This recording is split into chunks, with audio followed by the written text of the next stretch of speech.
Australia's big banks are gearing up for a major public battle to stop a new tax they say will gouge their profits and hurt their customers. Today, the lenders have upped their rhetoric, claiming the levy reverses decades of progress on tax policy and will damage the economy. The tax looks almost certain to pass the Senate with the support of the opposition, but the banks aren't giving up their fight.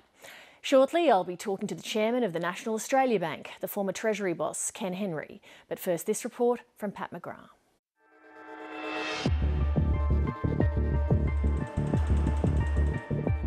The big banks are used to using heavy-duty branding and advertising to push products, but now they're facing their hardest ever sell. They might succeed in running a campaign. I doubt they'll succeed in winning it. When Australia's big miners faced a new tax 7 years ago, they fought back with a huge advertising campaign. So who'll be hurt by this super tax? Everyone. There's speculation the banks could do the same. Yet so far, the counterattack has been limited to appeals through the media, both mainstream and social. What we've seen here is the government say, we've got a gap in the budget, where can we go to find it? And they've gone to the companies that pay the most tax. Bank customers aren't buying it. They're only there by our grace, and they're doing very nicely out of us. If they tax the banks, it's a good thing. They make too much profit. When we find mistakes, we refund the fees. It's no surprise that customers have little sympathy for the banks. What is going on in your organisation, Mr. Elliott? What is going on in the organisation is that we are acting in the interest of our customers.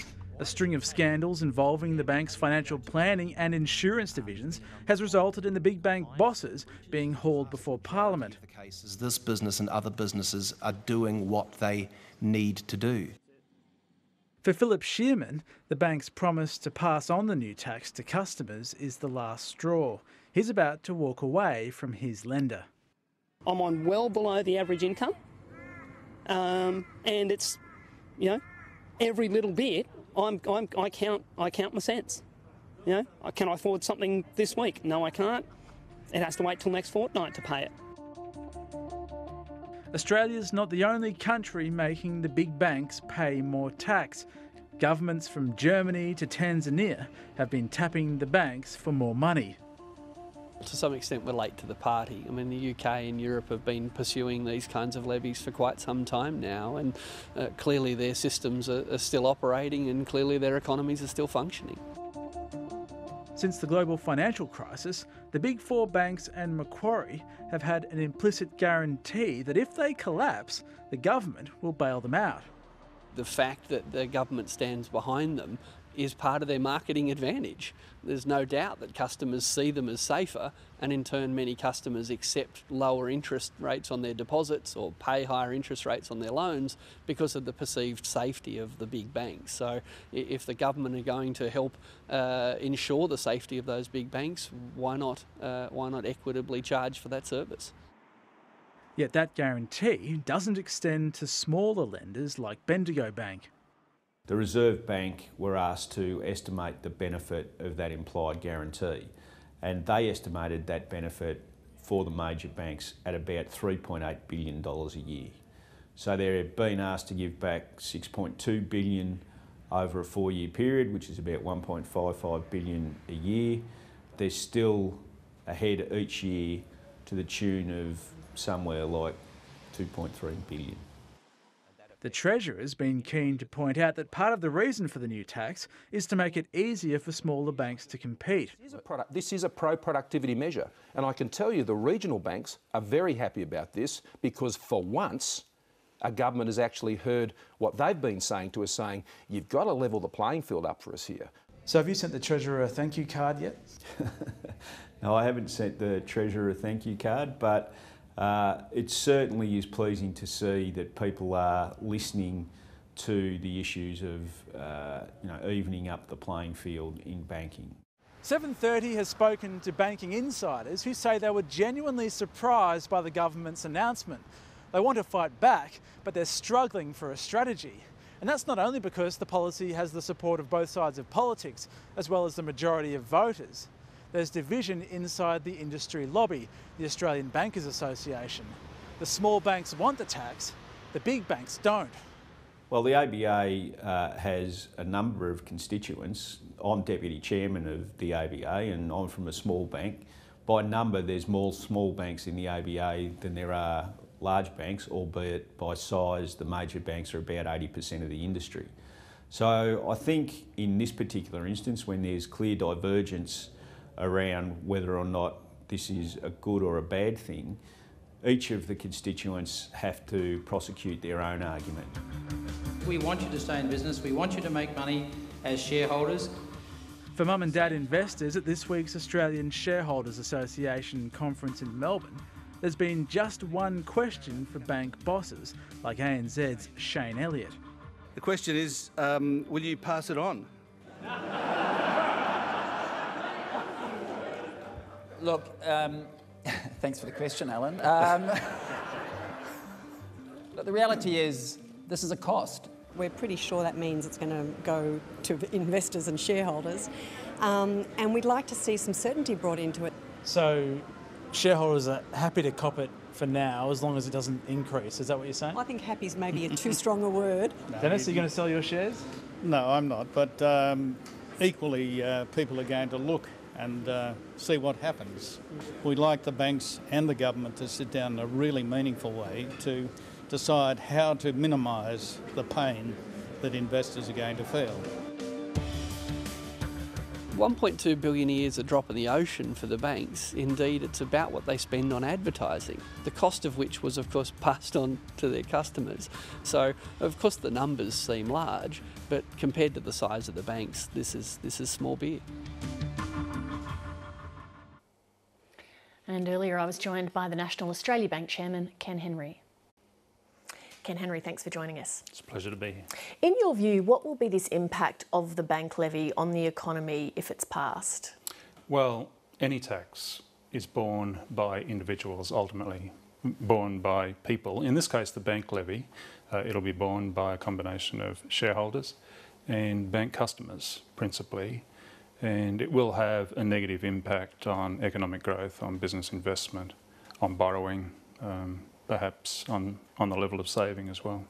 The Prime Minister says that you're exaggerating the impact of this tax and that you know as well as he does that the banks can afford it. The banks are in a position where the regulator, APRA, is requiring the banks to build up retained earnings to have additional capital so that the banks can be regarded as unquestionably strong.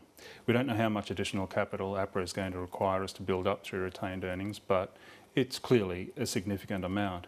And then this impost comes on top of that. So it's not as if the banks are sitting on a pile of money that they can hand across to the government without it having some impact. You said in your first answer that this would have a negative impact on economic growth, but the government's taking that money and it's using it partly to finance spending on infrastructure projects. Are they not drivers of economic growth? Sure, if that's what the government's doing, if it's recirculating the revenue in order to finance growth, but actually it hasn't been put that way at all. It's been articulated as a means of reducing the size of the budget deficit, not to finance additional spending.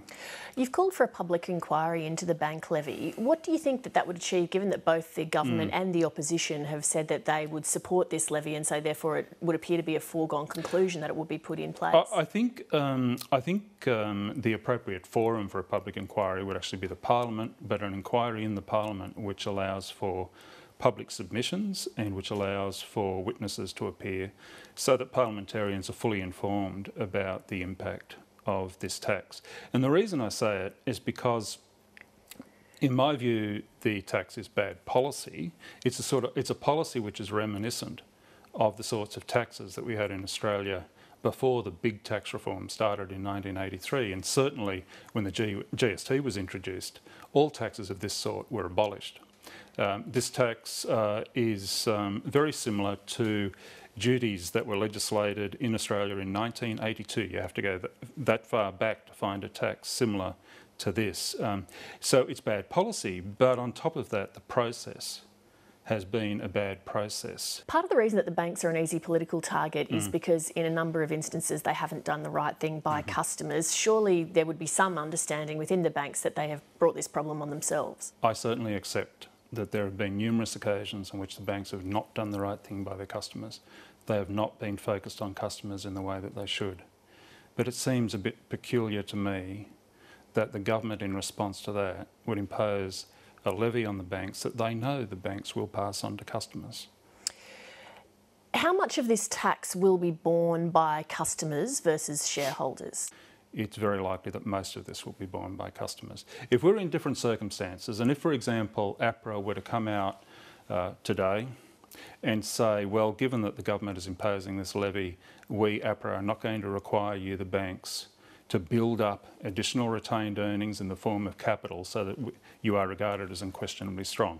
If APRA were to say that, then the story would be different. We'd be in a different world and we might be able to take a different view about how much of the levy might be passed on to customers. But in the circumstances that we are in, where APRA is saying to us you have to build up additional retained earnings, and of course we would like to maintain our dividends to shareholders for the reasons that I stated earlier. In those circumstances, we really have no option but to pass most of this levy on to customers. Bank levy aside, and just looking at the budget more broadly in your capacity as the former Treasury Secretary, do you think that it's going to achieve its stated aims of reducing the deficit, getting spending under control and so forth? The government maintains that it has a fiscal strategy of achieving balance on average over the cycle.